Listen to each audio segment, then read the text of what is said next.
नमस्कार. प्रेमिलाच रेसिपीमध्ये तुमचं सर्वांचं खूप खूप खूप स्वागत. आज आपल्याला नवरात्री उपवासासाठी मस्त अशी बटाट्याची भजी करायची.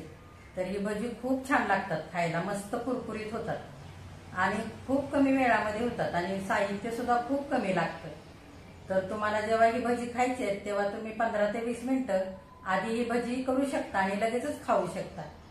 तर ही भजी करण्यासाठी काय काय साहित्य लागणार आहे आणि ती कशी तयार करायची हे बघण्यासाठी लगेचच किचनमध्ये जावे. त्याआधी जे कोणी माझ्या रेसिपीज नव्याने बघत आहेत त्यांनी माझ्या चॅनेलला जरूर सबस्क्राईब सुद्धा करायचं आहे आणि कमेंट करायला अजिबात विसरायचं नाही. तर आता वेळ न घालवता लगेचच आपल्या रेसिपीला आपण सुरुवात करूया. आता आपल्याला उपवासासाठी मस्त अशी बटाट्याची कुरकुरीत भजी तयार करायची. तर त्याच्यासाठी साहित्य काय काय घेतलंय ते आधी बघूया. इथे मी 2 बटाटे साल काढून असे पाण्यामध्ये ठेवलेले. इथे 1 वाटी साबुदाण्याचं पीठ आणि 1 वाटी वरईचं पीठ घेतलेलं आहे. ही दोन्ही पीठं मी घरीच मिक्सरमध्ये बारीक केलेले. तर हे पीठ बारीक करताना छोटं भांडं वापरायचं मिक्सरचं, म्हणजे अशी छान पिठं बारीक होतात. मोठ्या भांड्यामध्ये असं पीठ चांगलं बारीक होत नाही.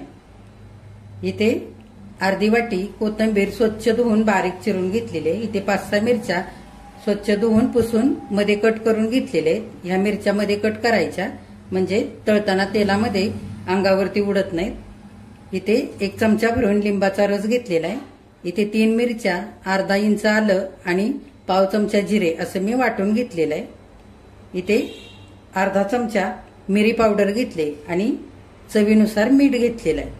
तर इतकं साहित्य आपल्याला लागणार आहे आणि खूप कमी वेळामध्ये ही भजी तयार होतात. जेवणाच्या आधी तुम्ही 15 ते 20 मिनिटं ही भजी पटकन करू शकता. तर आता आधी आपण हा बटाटा खिसून घेऊया. आधी आपण बटाटा खिसून घेऊया. हे बघा, ही अशी बटाटा खिसण्याची खिसणी अशी बारीक नाही वापरायची. अशी बारीक खिसणी वापरली तर बटाटा खिसून खूप असा गाळ होतो आणि भजी अजिबात अशी कुरकुरीत होत नाही. तर त्याच्यासाठी थोडं जाड बटाटा खिसता येईल अशीच खिसणी वापरायची. तर मी अशी जाड खिसणी घेतलेली. हे बघा. तर आता आपण बटाटा खिसून घेऊया.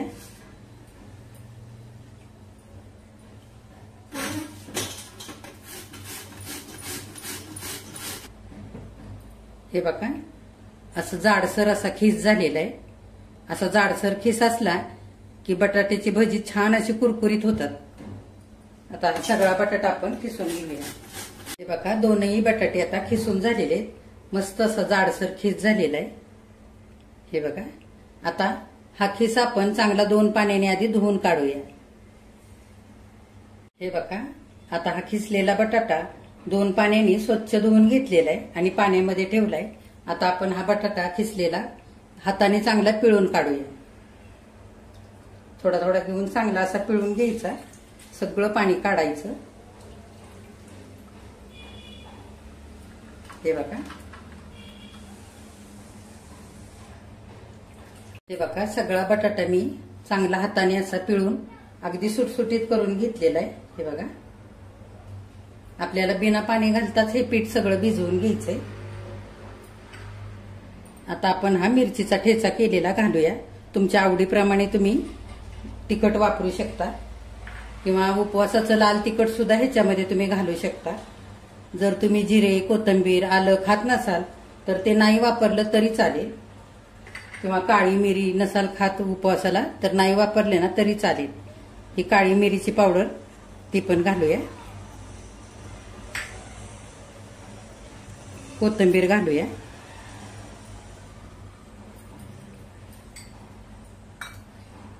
आता छान भजी चटपटीत लागण्यासाठी लिंबाचा रस घालूया. आता भजीला छान कुरकुरीतपणा यावा त्याच्यासाठी साबुदाण्याचं पीठ आपण 4 चमचे घालूया. आपल्याला अंदाजाने जसं लागल तसंच हे पीठ घालायचंय. आधीच सगळं पीठ नाही घालायचं. आणि वरईचं साधारण 2 चमचे पीठ घेऊया. तुम्ही इथे राजगिऱ्याचं पीठ सुद्धा वापरू शकता भजी करण्यासाठी. आता हे थोडंसं मीठ घालूया आधी चवीनुसार आणि चांगला हाताने एकजीव करून घेऊया. हे बघा, बटाट्यामध्ये जेवढा ओलावा आहे त्याच्यामध्ये आपल्याला हे पीठ चांगलं आता भिजवून घ्यायचंय आणि लागलं तर परत पीठ घालायचंय आपल्याला वरीचं. हे बघा, बटाटा आता थोडासा ओलसर आहे अजून. मी आणखी 1 चमचा भरून वरईचे पीठ घालते आणि चांगलं आता अजून हाताने आपण मिक्स करून घेऊया. आपल्याला ही भजी छान अशी कांदा भजी कशी कुरकुरीत होतात तशी करायची, त्यामुळे पीठ पण जास्त नाही वापरायचं. हे बघा, बटाट्याच्या खिसामध्ये आता वरईचं पीठ चांगलं मिक्स करून झालेलं आहे. हे बघा, खूप पण पीठ नाही घातलेलं, असं आपल्याला सुट्टच राहायला पाहिजे. ही खिस असा केलेला आहे. कांद्याची कशी भजी होतात कुरकुरीत तशी ही भजी व्हायला पाहिजे. त्याच्यासाठी तर खूप पीठ पण नाही वापरायचं आणि बिना पाणी घालताच हे आपल्याला असं मिक्स करून घ्यायचंय. आणि ह्याच्यामध्ये जर तुम्हाला शेंगदाण्याचं कूट घालायला आवडत असेल तर तुम्ही घालू शकता. शेंगदाणे हलकेसे भाजून घ्यायचे आणि ओबडधोबड वाटून तसं कूट घालायचं, म्हणजे भजी चांगली लागतात खायला. आता आपण तेल गरम करण्यासाठी ठेवूया. हे बघा, भजी तळून घेण्यासाठी मी तेल ठेवलेलं आहे गरम करण्यासाठी आणि आता चांगलं गरम झालेलं आहे तेल. आपण आधी मिरच्या तळून घेऊया, म्हणजे मिरचीचं छान असा तिखटपणा तेलामध्ये उतरेल आणि वरून सुद्धा भजी छान अशी तिखट होतील. त्याच्यासाठी आपण आधी मिरच्या तळूया. हे बघा, मिरच्या चांगल्या तळलेल्या आहेत, आपण काढून घेऊया.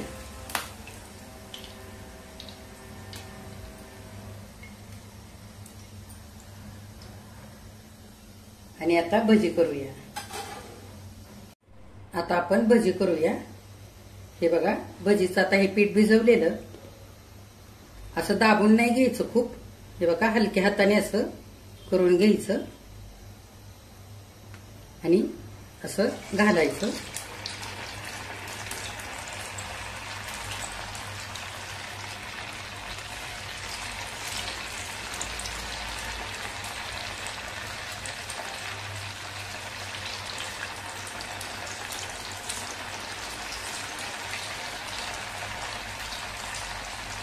अशी सुटसुटीतच भजी घालायची.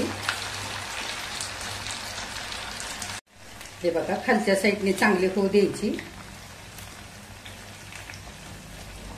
आणि अशी उलटवून घ्यायची.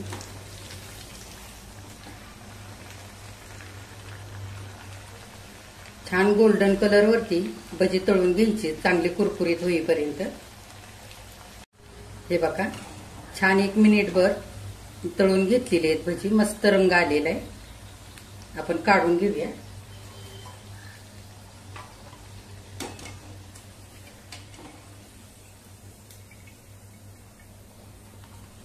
हे बघा, आता अशीच आणखी करूया.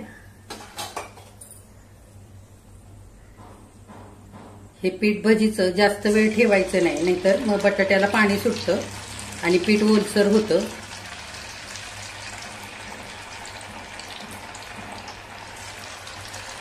हे बघा, ही पण भजी छान तळलेली, काढून घेऊया.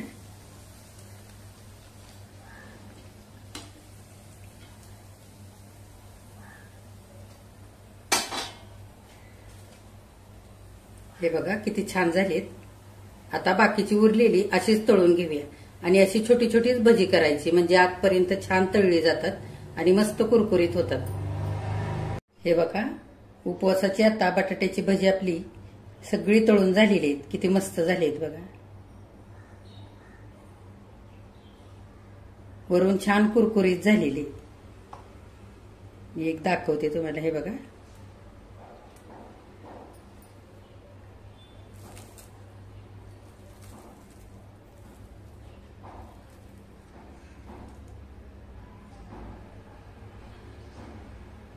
आपण ह्याच्यासाठी कमीच पीठ वापरलेलं आहे आणि बटाटा जास्त वापरलेला आहे.